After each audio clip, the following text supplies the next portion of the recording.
0.7% 상승하면서 1,284.1달러에서 마감이 됐고요. 작년 6월 이후 계속해서 높은 수준 이어가고 있습니다. 달러 인덱스까지 확인해 보시죠. 달러 인덱스 역시 강세권에서 머물렀는데요. 전장보다 0.8% 오른 96포인트 기록했습니다. 네, 오늘 미국 증시 상승하면서 마감이 됐는데 좀 더 자세한 시황 분석 전화 연결 통해서 들어보도록 하겠습니다. US스탁의 장우석 본부장과 연결돼 있습니다. 본부장님 안녕하십니까? 네, 안녕하십니까. 장우석입니다. 네, 방금 전에 미국 증시 마감이 됐는데 새해 첫 거래일이었습니다. 오늘 3대지수 반등에 성공하면서 그래도 좀 강세권에서 마무리가 된 모습이었는데요. 오늘 어떤 이슈들이 있었을까요? 네, 오늘 사실 새해 첫날 오늘 시장이 안 좋을 거라고 모두 생각했습니다. 일단은 중국의 12월 제조업 PMI 지수가 50 이하로 떨어졌습니다. 49.7로 발표하면서 19개월 만에 최저치를 기록하면서 일단 대부분의 글로벌 증시가 하락했는데요. 미증시도 1% 이상 하락을 하면서 장 출발했습니다. 그렇지만은 제가 보기에는 한 4가지 정도로 일단 시장이 올라가는 모습을 보였다고 좀 보고 있는데요.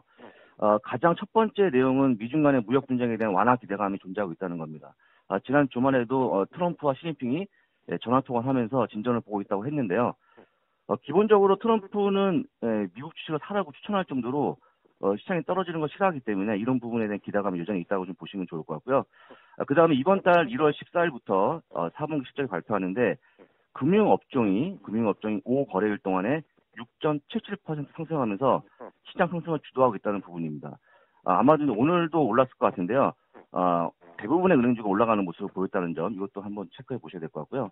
그 다음에 주식이 싸다는 인식이 굉장히 강합니다. 현재 S&P 500 지수의 평균 PER이 16배인데요. 장기 PER인 23배보다 약 30%가 할인되어 있다는 게 굉장히 인식이 강해지면서 4분기 실적을 앞두고 매수세가 좀 집중되고 있다고 좀 보시면 좋을 것 같고요. 또 통계적으로 1월달은 3대 지수가 1%의 상승을 보였던 기록을 갖고 있습니다. 그러니까 굉장히 강했다는 달이라는 거죠. 그러다 보니까 일단 투자 심리가 상당히 개선되고 있다고 좀 보시면 좋을 것 같고요. 또 오늘의 제가 가장 좋게 보는 내용은 사실 질적으로 굉장히 좋다고 보고 있는데요. 오늘은 경기 방어주 성격의 유틸리티, 부동산, 소비자 업종이 하락했습니다. 그러니까 쉽게 얘기해서 경기 방어주가 올라간다는 걸 시장이 안 좋게 보는 거거든요. 그런데 이런 것들은 빠지고 나머지 업종이 올라왔기 때문에 상당히 좀 좋다고 좀 보고 있고요. 이런 흐름들은 오늘뿐만 아니고 상당히 좀 이어지지 않을까 생각을 하고 있습니다.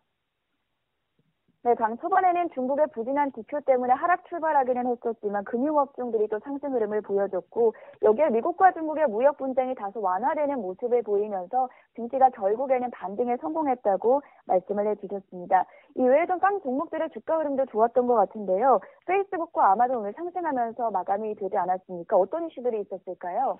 네네, 일단은 페이스북 뉴스입니다. 페이스북은 뉴스 없이 오늘 상승하는 모습을 보였는데요. 고점 대비 40%가 하락한 종목이 바로 페이스북입니다. 페이스북은 정보 유출 문제로 비용이 증가하면서 주가가 많이 내려왔는데요.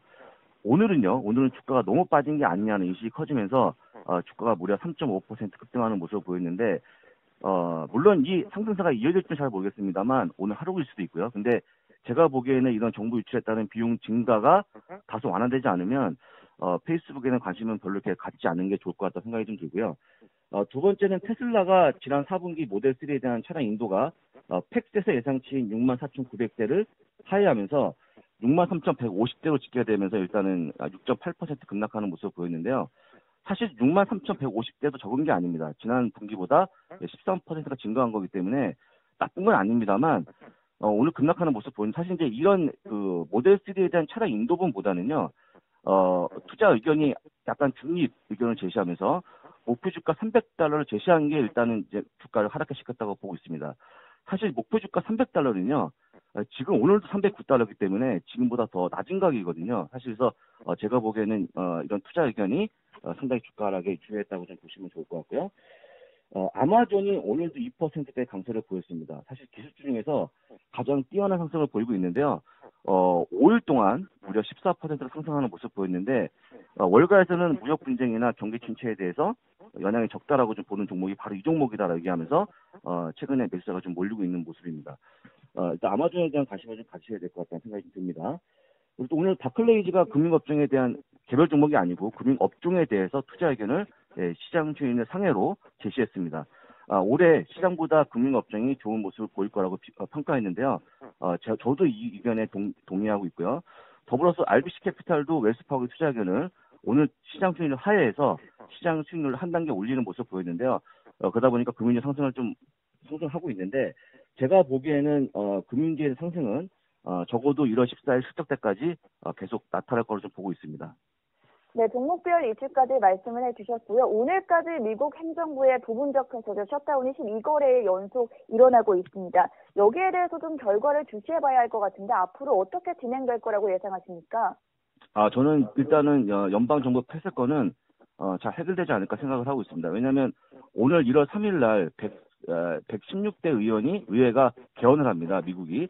그런데 일단은 이제 기존 의회는 오늘 1월 3일 정오에 종료가 되고요. 그 이후부터 새 의회가 이제 현안을 맡게 되는데 가장 주요한 현안은 바로 연방정부 폐쇄권입니다. 그런데 의회가 처음 개원을 하면 이런 문제 해결하려고 굉장히 애를 쓰겠죠. 그렇기 때문에 월가에서는 이런 문제가 완전히 해결될지 또 될 것보다는 서서히 좀 해결되지 않을까 기대를 하고 있고요. 저 역시도 기대하고 있습니다. 그 다음에 1월 4일에 고용지표가 발표되는데요. 지난 12월은 예상치보다 적었던 신규 일자리가 15만 5천 건이었는데 이번에는 18만 건으로 잘 나올 거로 예상하고 있습니다. 적어도 이런 흐름을 본다 그러면 이번 주, 다음 주, 전체적으로 1월달 흐름은 굉장히 좋을 거로 좀 보고 있고요. 무리한 매매를 하지 않고 시장을 지켜보는 게 어떨까 다시 한번 공고를 드리겠습니다. 네, 새해 첫 거래일이었던 뉴욕 증시 장 초반부터 좀 변동성이 많이 큰 하루긴 했지만 그래도 선대지수 모두 반등에 성공했거든요. 계속해서 미국 증시 좋은 흐름 이어갔으면 좋겠습니다. 오늘 말씀 여기까지 들어보도록 하겠습니다. US스탁의 장우석 본부장이었습니다. 말씀 고맙습니다. 감사합니다.